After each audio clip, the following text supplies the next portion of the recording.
Praise the Lord. Hallelujah. We don't know how long we live on this earth. ఎంతకాలం ఈ భూమి మీద బ్రతుకుతామో తెలియదు. ఉన్న 4 రోజులు మనుషులతో సమాధానంగా పోవాలా, సంతోషంగా పోవాలా, నో హార్ట్ ఫీలింగ్స్. అత్త కోడలికి పడదు. ఎంతకాలం ఉంటామో మనం ఏదైతే విత్తుతామో అదే కోస్తాం.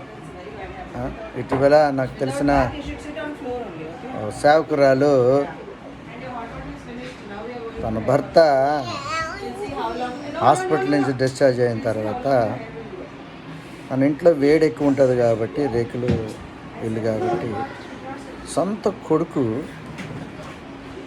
దగ్గరుండి వాడిని పెంచి పోషించి ఒక సంపాదనాపరుణ్ణి చేసిన తర్వాత ఇల్లు కట్టాడు, పేరు మీద పెడితే ఇప్పుడు ఆ ఇంట్లో కింద ఉండడానికి కూడా ఒప్పుకోవట్లేదు. నువ్వు ఏదైతే చేస్తావో అది రేపొద్దున నీకు రిపీట్ అవుదా? నీ కొడుకు, నీ కోడలు అదే నీకు చేస్తారు. దానికన్నా ముందే కూడా ఒక్కొక్కసారి దేవుడి ఉగ్రత మన మీదకి వచ్చేస్తుంది. ఉన్న 4 రోజులు సంతోషంగా సమాధానంగా ఉండాలి. చర్చికి వెళ్తే సరిపోదు, వాక్యం చదివితే సరిపోదు, ప్రార్థన చేస్తే సరిపోదు. రూతు గురించి బైబిల్లో మీరు చదువుకున్నారు.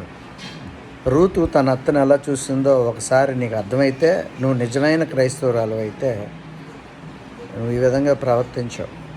కాబట్టి ఉన్న 4 రోజులు నలుగురితోని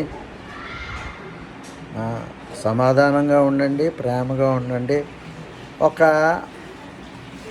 అసహాయ స్థితిలో ఒక వ్యక్తి ఉన్నప్పుడు వాళ్ళకి సహాయం చేసే బిడ్డలుగా, వాళ్ళని ఆదుకునే బిడ్డలుగా ఉండాలి. అది వాక్యం సెలవిస్తుంది.